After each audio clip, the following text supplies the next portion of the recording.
Hello, everyone. Today I'm going to begin by sharing with you very briefly a vision I had the other night. I'm not going to give you all the details of it because that would be rather lengthy and I have other things to share here that are connected to it. But I will give you the basics. I saw myself standing in the labyrinth on the I Am Harmony site, which is owned by Kiara, and she lives there and has her bed and breakfast in the center of it all. But it's this beautiful, beautiful garden of crystals and fairies and angels and labyrinths, and it's just amazing. And I saw myself standing in the labyrinth there, which incidentally, that is what I'd seen prior to moving back to Crestone. The initial vision I had was standing in that labyrinth, and then other things unfolded that showed me the path that I needed to return to Crestone after all these years away, some 17 years away from Crestone. So it's an important, obviously important node in all of this, at least it is for me. So I saw myself again there last night, which is only a few blocks away now. And things began to unfold from there variously, and I won't go into all the details, but I was then shown Chaco Canyon. Now, I've been to Chaco Canyon, I believe it was in 2002 or 3, something like that. When I lived in Santa Fe, Simeon and I made a journey to Chaco Canyon. It was an incredible experience. So I saw Chaco Canyon, and I saw the Grand Kiva, and that was the focus, the Grand Kiva. And then I began to feel that being overlaid with the the sun disk under the sand dunes here in the valley. And I felt the two energy fields somehow communicating and merging, not entirely merging, but like an overlay or an interface between the two. And I knew information was being exchanged and worked with. I also began to feel then the crystal skulls, the hosting skulls for the most part, and that are connected to the dweller crystal skulls. And I felt them on my altar specifically, the ones that I have here, because the Sholar are guardians are hosting various skulls in various parts of the world. But the ones on my altar, which is the main matrix for the connection within the Osiris Arising Project, they started becoming very energetically active. I mean, I was in my bed in my bedroom, but I could feel them in the next room just activating and energizing. It was really quite amazing. And at one point, I was told to get up and go get the little Osiris skull. The Osiris skull is so small, and it's the smallest one. And yet, Osiris Arising is the big guy of the whole project. So I always wondered about that. He's just sort of, this little guy sitting there in the corner. But when I went to get it and I could hold it directly in my hand, I was shown how to hold it for a specific purpose.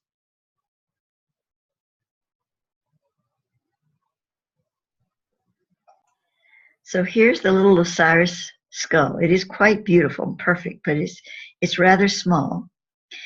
And here's how I was shown to hold it. With my fingers in the eye sockets, and you can see the thumb and the little finger would have been on the other side, holding in the side orbital sockets there. So that's how I was shown to hold it.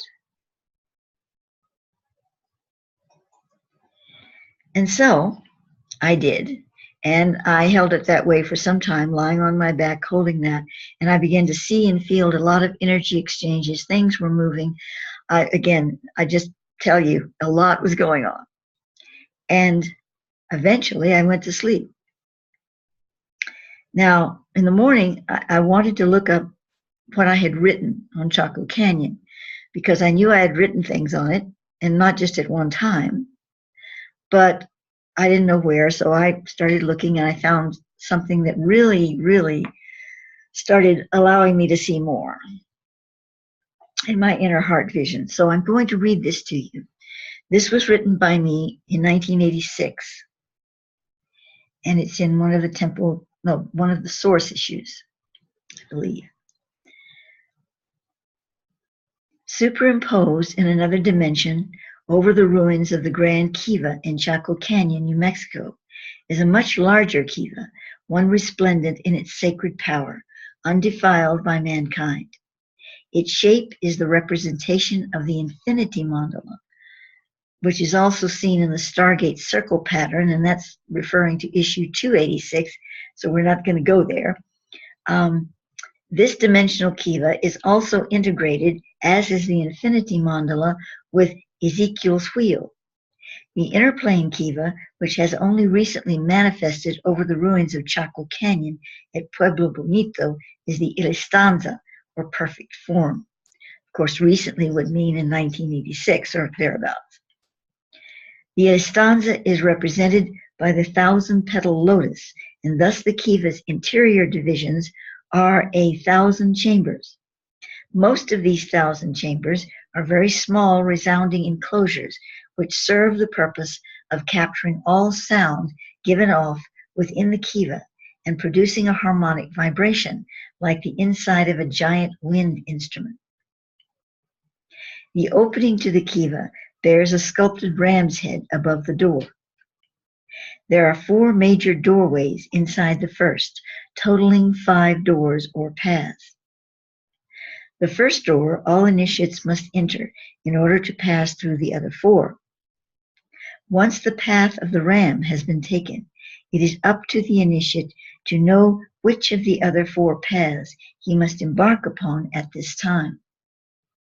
Each initiate knows that eventually he must experience all 5 paths. As revealed in Ezekiel's vision, the 4 paths after the 5th are designated by the archetypes of the lion, the bull, the eagle, and the man. Within the central earth is raised the Illstanza Kiva in physical form, duplicating its counterpart on the inner plane. Among the 12 sacred tribes of the central domain, this Kiva is the essential activator of the perfect form realization within those initiates of the medicine wheel who are to become masters of power service to the planet. Now, this perfect realization form, of course, would be a representation, a reflection, or whatever of the pure gem body. I'm saying this now.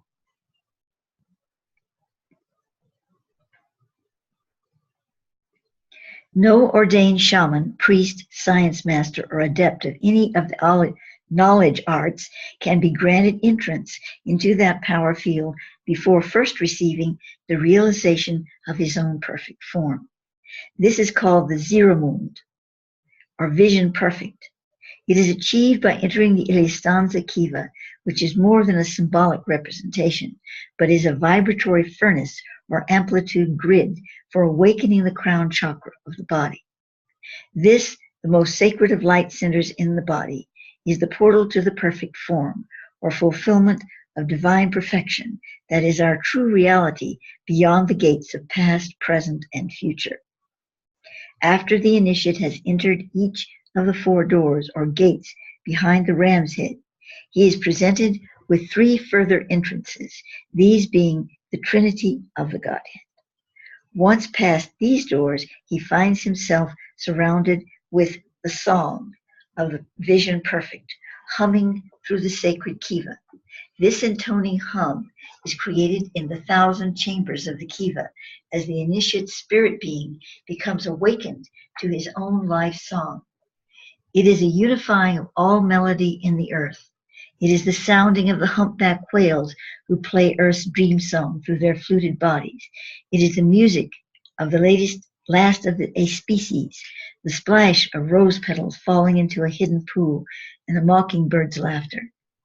I might also add the hum of bees. This song captures the sounds unheard by the human ear, the heavenly choir of stars as their sensitive rays strike the hollow earth's bell like mantle. Nature devas in a mountain valley, all breaths of life are set to the music of the initiate soul. As he walks through this grand lotus, the perfect form merges in his realization of self. The Illstanza kiva is a recreation of the engramic stimuli within the brain that unlocks spirit soul. Let me say that again. That unlocks soul spirit transcendence. Understand that it is not an artificial stimulus, but a natural attuning device that merely releases the blocks within that individual, which keeps him from perceiving him or herself. Should one not be ready to see perfection within, the kiva would be no more than stone to him, and the great sounding of life, the song of songs, would be largely unheard by his ears. What he did hear would be disharmony, for it would be his own cluttered illusion transported to him in sound. Thus, it is only that single person who may either be opened into the lotus or remain closed to the sun, regardless of the Illstanza or any device, even one of a divine nature. The gateways of the Trinity are within the logos of the fish of Pisces. This includes the cetaceans and is represented in the Bible by the whale of Jonah, the goat of Capricorn, and the crab of Cancer. However, the logos containing the emblem of a mantric frequency charge of these stations will change, and indeed has changed through time. The Illstanza is in fact change itself, embodied in an instrument of nature and man. Just as the fragile lotus flower is in transit from life to death and beyond, so is the human element. Only the spiritual identity of perfect form remains the same, and even this must be perceived from a moving train of quantum dynamics within the soul's patterning. That is, until the man-woman embodied spirit cuts the cord of karma and sails past the golden ram's gate into the sea of perfect form. Here all illusion is transparent and holds to nothing but its own mask. The stars of mind are stoked by the archangels in a fiery furnace of spirit, and the soul is torn from the dragon's heart to become a lamb at the feet of the shepherd. The principle of the Illstanza is represented in Parsifal by Wolfram von Eisenbach as the city called Petal Mound. This is elaborated upon in Trevor Ravenscroft's The Cup of Destiny. To quote from Ravenscroft's text, it is the 16-petal lotus flower which Wolfram is describing, and it is this very organ of the crown chakra, represented by the lotus, which gives an insight into the working of the laws of destiny or karma, unquote. While Petlamund was the embodiment of the 16-petal lotus, Illstanza is the continuation of the eightfold path to the 1000th power, which in light mathematics corresponds to the infinitesimal of the grand mandala of the infinite, excerpted from issue 486 of the source. Oh, I'm sorry. Well, the whole thing is excerpted from there. So anyway, I want to take a look at this. I'm going to pause for a moment. And so now I'm on a film. It's called The Ancient Cave Systems of the Four Corners. It's in the Ancient Civilization series on Gaia TV. And this little segment I want to play for you here. Now, the sound is not going to be great because when I play it over Zoom like this, a secondary sound, it just doesn't come out well. And if there's any music, oh, that's really going to be bad. But I believe you will be able to hear it. And it's just short. I'm just playing a very short piece here. So here we go. Make sure everything is on. Yes. Okay. Is this yet another reference to human creation beneath the surface? What might be Chaco Canyon's connection to the stars? When the Viking missions began sending back the images from Mars, over 19,000 images from the orbiter as it was circling. And as those images now have been refined and we have a better sense of what they are, lo and behold, there is on the surface of Mars a temple complex that looks precisely like an unexcavated Pueblo Bonito in Chaco Canyon, the very unique D-shaped structure that we find nowhere else on this planet in the past. It's nothing that we find contemporary. The only other place we find an example of this structure is on the surface of Mars. Now, the people of Chaco Canyon, we don't know, as I mentioned, precisely who they are, but we know that they had an advanced understanding of physics, of astronomy, and mathematics. There's a place in Chaco, a 400-foot tall butte called Fajada Butte. And at the top of Fajada Butte is a mysterious structure that scientists are now calling the North American Stonehenge. Now, you wouldn't necessarily know that to look at it because there are 3 vertical slabs made of the same material as the native Earth. In the 1970s, it was recognized that on the solstice and on the equinox, the way the sun comes and the light shines through these slabs against a spiral design on the wall at the back of the slabs, it actually pinpoints precisely the summer solstice and the equinox, as well as lunar cycles. And this was something that has never been seen before. It's so rare that scientists were reluctant to even embrace the possibility that it was actually happening. And it was only when laser-guided imagery was used to mimic the solstices and the equinoxes, different times of year, that scientists were able to pinpoint precisely that, yes, this is what was happening on Fajada Butte. Okay, we're going to pause that there.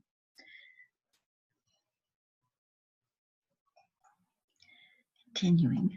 If the Four Corners area holds some kind of power beneath the earth that humans might have emerged from, is it possible that the inhabitants of Chaco Canyon built these locations to connect with an ancient spacefaring race beyond Earth? What the scientists found was that from Chaco Canyon were a series of roads that radiate in perfect lines from Chaco into other archaeological sites like Hovenweep and Mesa Verde, for example, the Aztec National Monument. Perfect lines, perfect roads. When they reached a rock or a boulder in the middle of the road, they didn't go around. They went right up over there, absolutely perfect. And part of the reason this is a mystery is because these people had no wheels. What were they using? A perfect road, absolutely straight, 36 inches wide, with no wheels in their culture. What were they using these roads for? And this is one of the mysteries that the scientists are looking at now, because it appears that Chaco was never inhabited to the full extent that it could have been. It had the ability to sustain thousands and thousands of people, but there's no evidence that those thousands of people ever lived there. So now the thinking is that it was a gathering place during very specific times that were predicted and calculated by Fajada Butte, where people from the other traditions would converge on Chaco using these roads. And many of the astronomical images that we're seeing now link Chaco to what we see happening in Venus, what we see happening on Mars. So it's very possible that what we're seeing in Chaco Canyon is an example of an advanced technology using the materials that are available in this world to mimic and duplicate a knowledge and a wisdom that has been known from somewhere in the past. Okay, this whole program is very interesting, and it does have Friends Watch Free button, and I will put that into embed that with this video so that you can watch the whole one if you'd like to see the whole program. So let me get back over here. And I'm going to pause for just a moment. After our return from Chaco Canyon in around 2002, I put together on my Spirit Mythos site, which is now just an archival site, but and then it was active, and I placed there this section about Chaco Canyon. What I received from the Akashas, at one point the ancients called it the place of the singing spirits. So let's see, we're going to go to Akashic history.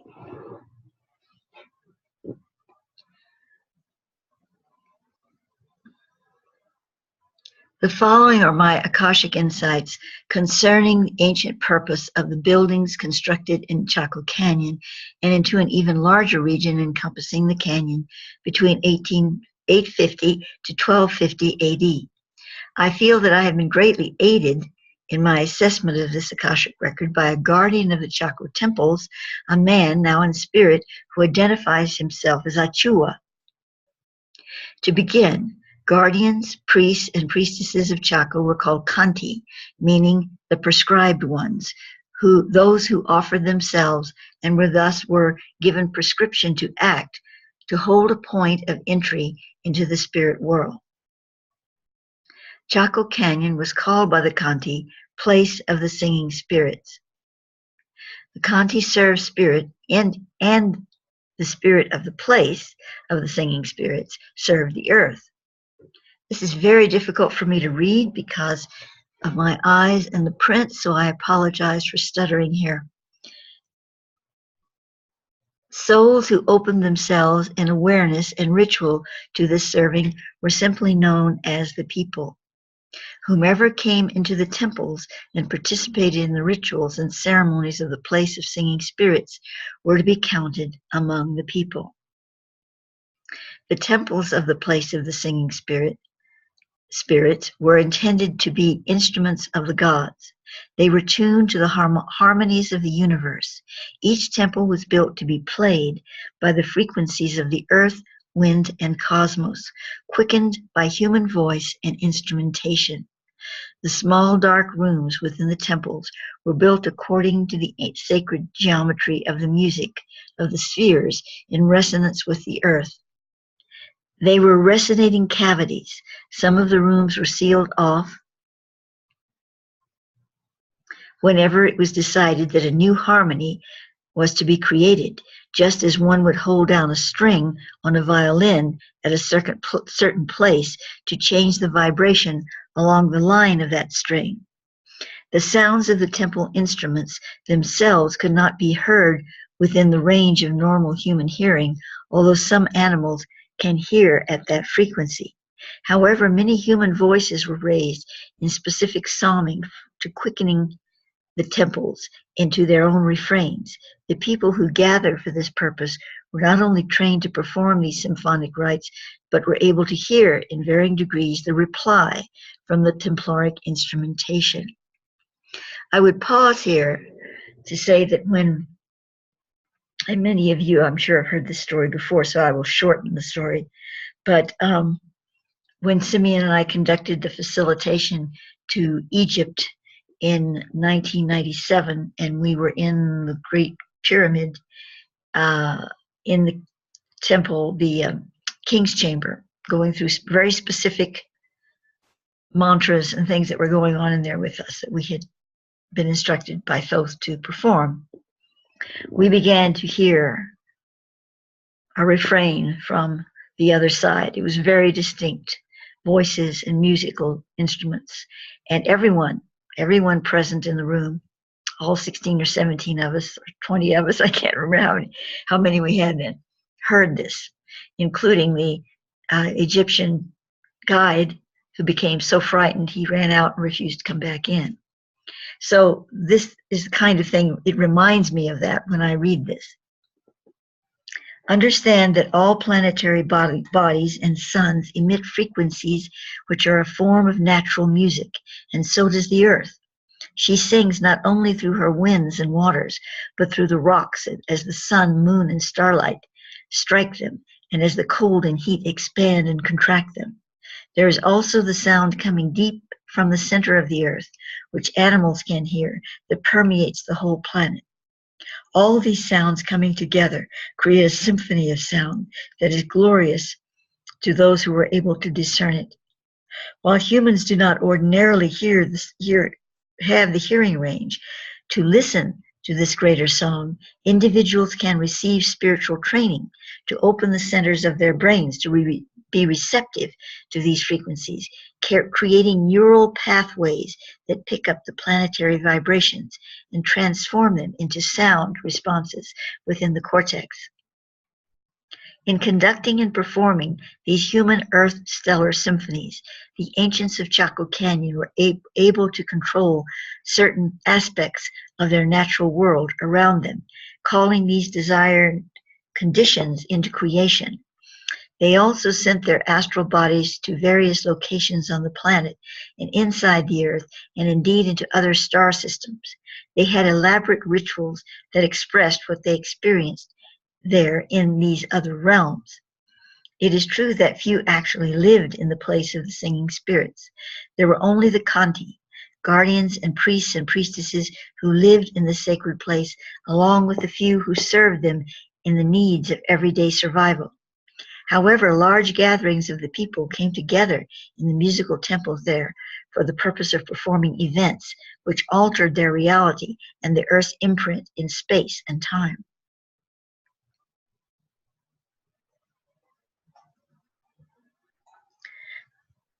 Guided by the priests and priestesses, the people created holograms of intricate style and complexity in which to live their incarnated experience. Yet this complex system could not last.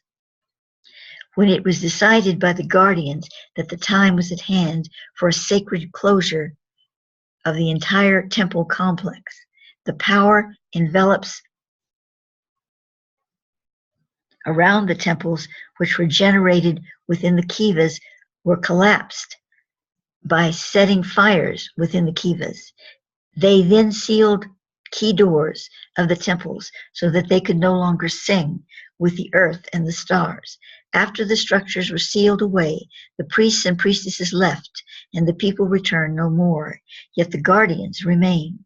These souls chose to remove themselves from earthly life at that point and continue to guardian the sacred temples and the lands of the place of the singing spirit from the vantage point of the astral plane. One of these guardians is a Chua who came to me in spirit during my visit to Chaco Canyon in May of 2002. The sacred power or energy of the temples was not destroyed with the dismantling of the form. Once the sacred closure was put into place, the energy remained to go through its cycle and to absorb into the earth, to arising within the people in a new form. Only the mechanics of that power was disassembled. This holds true also for, oh my gosh, now I can't say the name of it, but the location in Turkey with the giant stones and the symbols that were all, they know, the archaeologists know it was buried purposefully, and now they're digging it up again. So, while this was not buried, it was shut off in another way, but perhaps some of it was buried. I'm kind of receiving that some of it may have been, and they haven't found that yet. Also, which I don't make clear in this writing, but I knew it, is that all of this was not created back in the, that whatever time period they say it was, but way, way longer than that. And it was used in 850 to 1250 AD. It was much, much longer ago than that it began.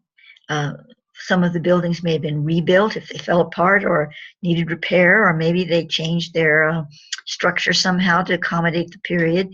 Things like that would have gone on, but all these structures in their original forms would have been created and built around the time that Temple Doors brought her migrations of people from South America, Central America, Yucatan into the area. and possibly they would have been some there already, I think, by the time she got there. But that was when it really began to develop at that time. And I don't know that exact time period, but it was much longer ago than this that's been given here. And so that's the Akashic history.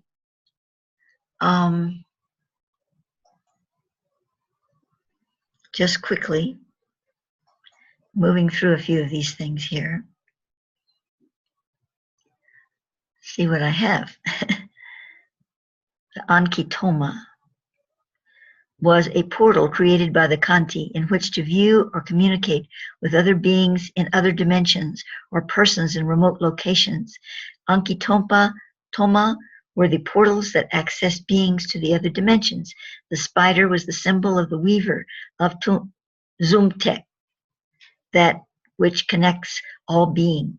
When the soul traveled along the filaments of the web of Zumtek, he could instantaneously go anywhere in the universe.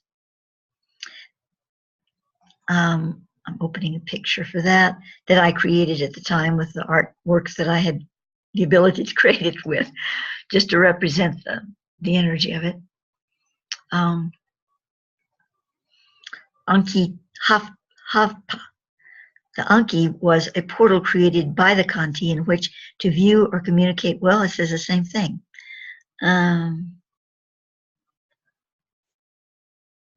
So the Anki Taf was a portal created to access persons, usually sages or shamans, in another location, which were often a part of the world. So it kind of duplicates what's said there, but it's a little different. Each one had a little different operation. The Macau shield, a shield of presence to service, the Kanti royalty of the sun and moon of Chaco, considered their lives to be braided from the fine rays of the sun and the moon. As these braids came down into the earth, they entered the bodies of lizards and serpents who basked in the sun. Thus, these nature beings were especially sacred to the Kanti, for they believed them to contain the braided fire of the royal path of presence that the Kanti were born to serve. Let me just see what little picture I brought up here. These are very simple creations just to give an idea of what was being represented. Okay. Then the Nova sky. These are some petroglyphs in Chaco Canyon, which archaeologists now think might represent a supernova that occurred in time period in which the Anasazi occupied Chaco. And so I just created a sort of an artwork of that. No big deal. I could do much better now. Okay, so I believe that's all I want to share on this, but I'm just checking cosmic sacred geometries. Now this is talking about the sun dagger of the Butte, which we just saw in the video talking about that. And I don't think it has anything new, additional to offer.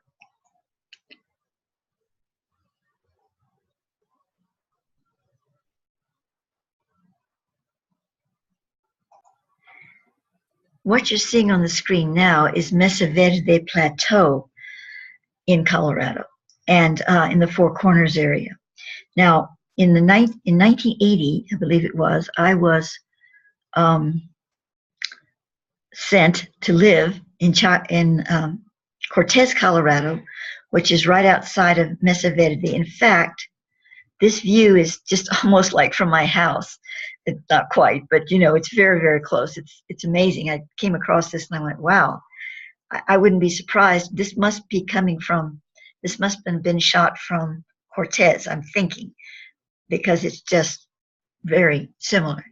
And I was sent there specifically to work with the Mesa Verde Plateau and what was there.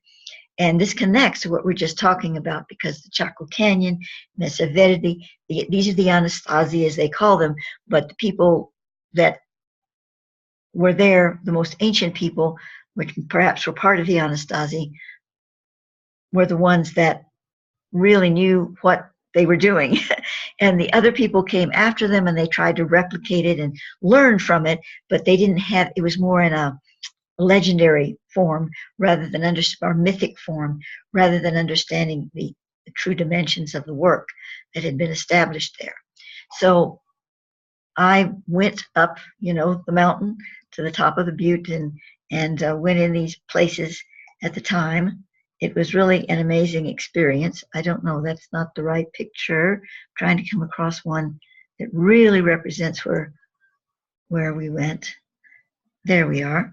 And I went down into this area here because there's paths and things that you can easily, well, I couldn't easily now, but then walk down and get into these regions to work. And to work, I say, for my spirit work. And so I wanted to just add that because so-called the Mesa Verde Plateau, or the main resonating table for North America, and then it was like a sacred knot. On one side was energetically speaking, was Tibet, and the plateaus, or the high table of Tibet, and then on the other side would have been the Lake Titicaca area. That area is another table energy vibration. So those are the two main ones, and in the center was the knot, the sacred knot at Mesa Verde.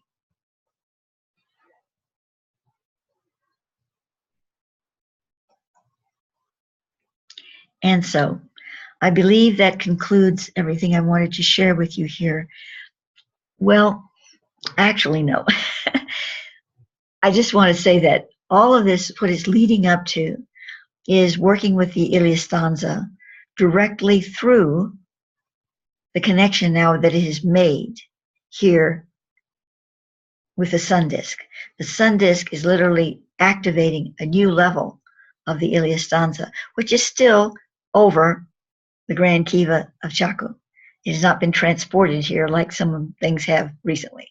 But the connection has been made in a very powerful new way, shall we say, because I'm sure there was a connection before, with this area here in the San Luis Valley. So Chaco Canyon is now communicating on a high frequency new wavelength with the San Luis Valley and what is here. And the Illstanza, therefore, is opening its doors to receive the codes from the sacred on here in Crest in the Stone.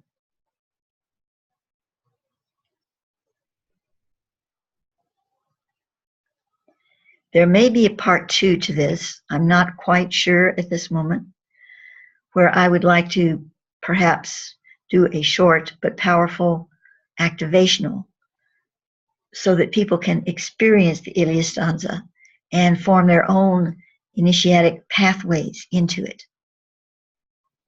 That said, I will conclude this video for today, and thank you for listening.